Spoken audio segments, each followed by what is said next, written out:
Hey guys, welcome back to Inchworm Gardens. Today is July 8th, 2021. I'm here in Tennessee, Zone 7. It's a warm 82 degrees Fahrenheit, beautiful summer day, and the summer garden is in full swing. We're getting tomatoes every day, we're getting peppers, we got our corn coming up, and just a beautiful time of year. So I'm gonna take you around and show you my favorite things that are growing in the garden right now. So one thing I've really been enjoying this year is the flowers. We're getting a lot of really nice flowers. This giant sunflower finally opened up. That thing's 10 feet tall at least. Just beautiful. We got our bachelor buttons. Bees just love those. Our poppies, even though it's a little warm, they're hanging in there. These touch-me-nots. We have this candy cane mix here. Look at these pink senorita zinnias. Just beautiful. Red cactus zinnias. This whole mess of stuff, which I'll show you in a second. Let me get a couple more of these flowers. Let's see, we got these dahlia. This is the Pacific Coast variety, I believe. Really pretty. Check out these candy cane zinnias. Look at that beautiful striping.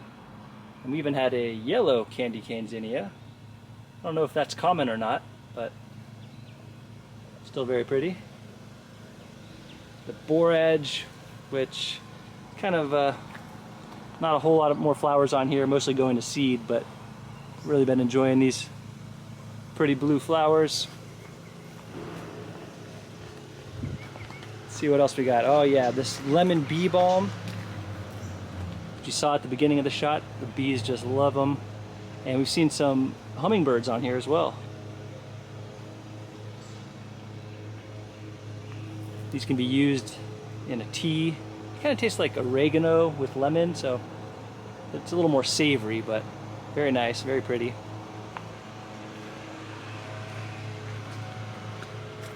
Nasturtiums.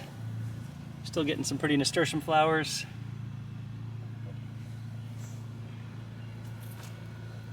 The strawberry calendula. Really nice. The cool thing about these is the underside of these are equally as pretty. Really nice.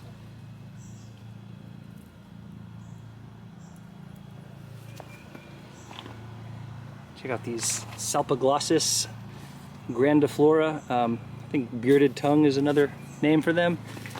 Anyway, they come in a couple different colors, really pretty.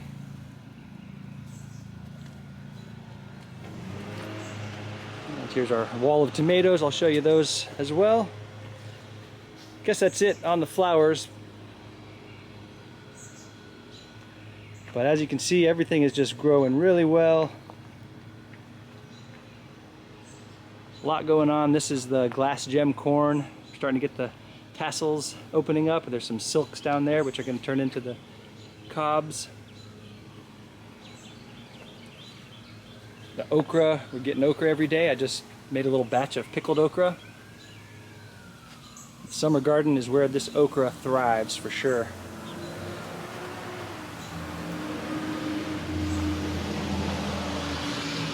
Look at this little wall of basil. We did some pesto recently. Getting so much basil. Really nice. This is the cardinal basil, which this is the one that's grown for the flowers.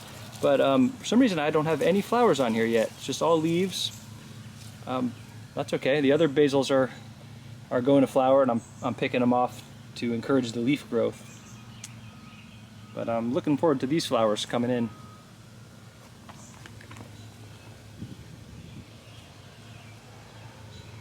Oh yeah, here's another one. This is a Texas hummingbird mint.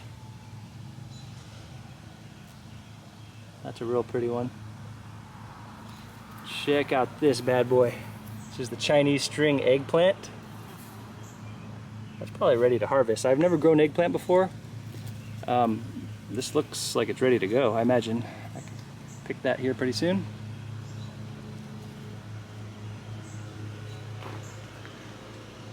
Alright, check out this mess over here. Alright, let me tell you what happened. So this, alright, in our compost over behind the chicken coop, there was some sprouts growing, which is pretty common. You get seeds coming up in compost. There was one little one, looked like a zucchini, so I stuck it in the corner of this bed. It's like, all right, we'll let it grow. Well, it turns out, I'm not 100% sure what it is. I think it's a pumpkin from, we had some dried gourds from Halloween, and we threw them in the compost, and I think that's what this is, because look at this, is an enormous plant.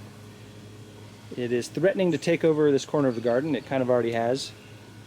But I like it. I like the wild look of it, so I'm keeping it. And we will see what it turns into. But there you go. Happy little accident there.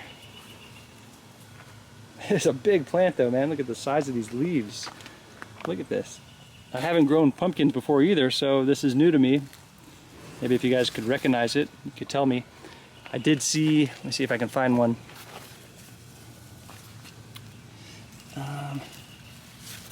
You can tell by the fruit that starts to form. You know, you have the male flowers here, and it's the female flowers that have the actual fruit at the base of them. And you can kind of tell the shape of them when they're young. And, oh, here we go. See, so there's the female flower, and at the base, look at that, it's a nice little round fruit. And that looks very similar to the round little pumpkins that we had sitting on our table for months and months. So we'll see. Maybe we're growing our Thanksgiving fall decor right now.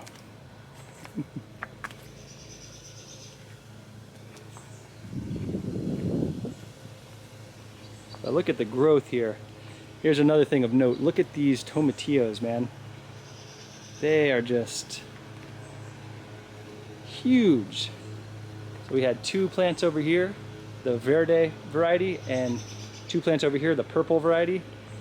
And they are just, I don't want to say taking over the bed, because they are growing up nicely and they're not interfering too bad, but they are just huge.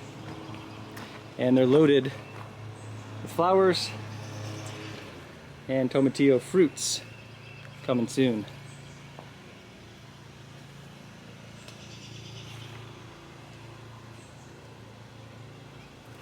So we're getting good production. Check out these tomatoes. This is a mini bell tomato. We're getting tomatoes every day, like I mentioned. We're eating them with our breakfast, putting them in salsas. This is the Cherokee purple.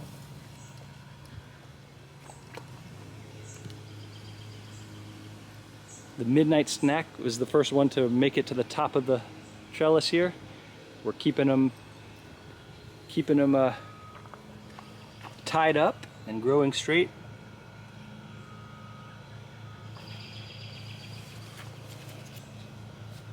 That's a midnight snack. You see that dark purpling?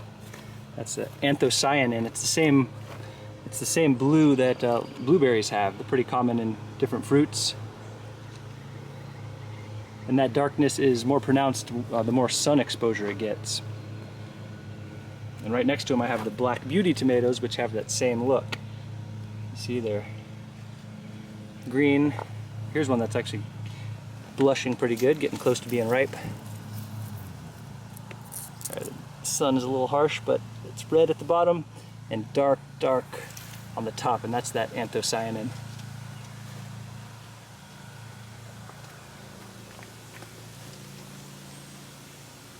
Barry's Crazy Cherry. Anyway, just a lot of production here. A lot of herbs. We are using everything, which is great. We made our first batch of pickles with these cucumbers. These are the Marketmore 76 cucumber. And we're just trying to stay on top of everything. It's a lot. This time of year, there's just a lot happening, and you gotta stay on top of the harvest and using it. It's a big part of it.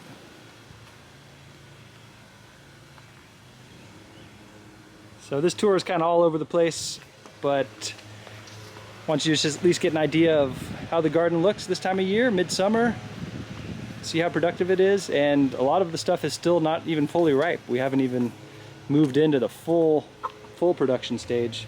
The peppers are all mostly still unripe, so the ones that you pick when they're green, like the poblano and the shishito, we've been picking those, but other ones that you wait until they're fully ripe, like these Sugar Rush Peach, those are still not fully ready.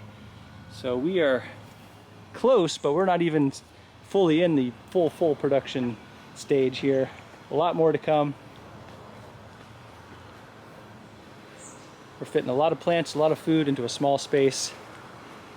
This bed is a little bit of a disaster, but we're just letting our Asian greens go to seed here. The beans are planted along the back, and they're going to be growing up the trellis. The kale is getting devoured by cabbage worms, but it's okay. We just need to outlast them. And if we can keep these plants alive till fall, then the cabbage worms will be gone, and we'll be able to enjoy these in the fall. Well, my camera just overheated and died, so I think that's our cue that it's too hot and we're done with this tour. So that's it for today. Thank you guys for watching. I'll have some more for you soon. I'm going to be highlighting some of these individual varieties of tomatoes and peppers, so stay tuned for that. Thanks for watching, guys. Catch you on the next one.